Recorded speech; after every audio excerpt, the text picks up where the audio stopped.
से सुना, हम वो बता रहे हैं हनुमान जी की हनुमान जी जब सिद्धियां पा रहे थे तो एक खम्मम जिले में दक्षिण में एक मंदिर है हनुमान जी का, जहां हनुमान जी पत्नी के साथ बैठे, सूर्यपुत्री सुवर्चला के साथ, सूर्यपुत्री सुवर्चला के साथ में दक्षिण भारत में हनुमान जी विराजमान है। तो वर्णन मिला, हमने एक दो जगह पढ़ा भी, और वो हनुमान उनके में इस बात को हमने पढ़ा भी, तो उसमें वर्णन ये प्राप्त हुआ कि सूर्य भगवान से जब हनुमान जी साधना ले रहे थे तो एक सिद्धि ऐसी थी जो विवाहित व्यक्ति को ही दी जाती।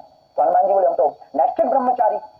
तब कहा कि आपका ब्रह्मचर्य खंडित नहीं होगा। सूर्य भगवान बोले हमारी पुत्री है, वो तपस्विनी है, केवल इस सिद्धि को पाने के लिए विवाह के परंपरा को पूर्ण किया जाएगा और आप अपनी परंपरा को निभाए रखिएगा। केवल सिद्धि प्राप्त करने के लिए आपको ये जो विवाहिक पाणी ग्रहण संस्कार है ये भरना है। और वहां पर आज भी भगवान पत्नी के साथ विराजमान। इसका मतलब ये नहीं है कि हम उस बात का कोट कर रहे हैं, इसका मतलब ये है कि हनुमान जी की साधना में ऐसा कोई भी बंधन नहीं है कि आपको विवाह नहीं करना चाहिए। हाँ, मर्यादित एक पत्नी व्रतधारी, वो भी बाल ब्रह्मचारी कहलाता है। मैं तो इसका मतलब ये निकल लगाता हूँ कि कार्ड है शादी का बहुत जल्दी मिलेगा। पहले अस्पताल का उद्घाटन का निमंत्रण मिलेगा, उसके बाद आप जो इतने आड़े तिरछे कपड़े पहनते हैं, इतने रंगीन कपड़े पहनते हैं, तो आपका फैशन डिजाइनर कौन है? आपको कपड़ों से दिक्कत है? आपको इतने बयान, हमने इतने सुविचार, इतने सदविचार, इतनी कथाएं, इन सबको नहीं देखा, वस्त्रों को ही देख पाए। कोई वेशभूषा बहुत जरूरी है, वेशभूषा से जीवन परिवर्तित होता है, वेशभूषा का बड़ा प्रभाव होता है। और हम तो ये भी कहेंगे युवान बच्चों को सप्ताह में एक दिन भारतीय वेशभूषा को पहनना चाहिए।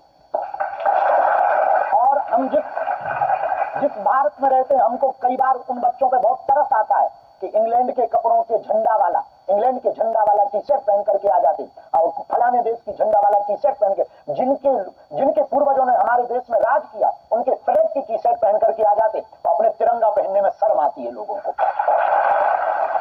हमारी भारतीय परिधान आड़े तिरछे जरूर पहनते हैं पर पूरे पहनते हैं, और भारतीय पहनते हैं धोती कुर्ता, जो हमारी परंपरा है वही पहनते हैं। और रही बात रंगीन की, तो हम रंगीन मिजाज के आदमी नहीं है, रंगीन कपड़े पहनने वाले आदमी। तो लगता है उन्हें तो आपके कपड़े बहुत अच्छे लगे। हाँ, आपने पूछा ड्रेस डिजाइनर कौन, जो दे जाता है हम पहन लेते हैं। आपकी श्रद्धा हो तो कल बागेश्वर में का जोड़ी भिजवा दीजिए। सिर्फ कपड़े नहीं, आपकी जो गालियां हैं वो भी एक स्टाइल की होती है।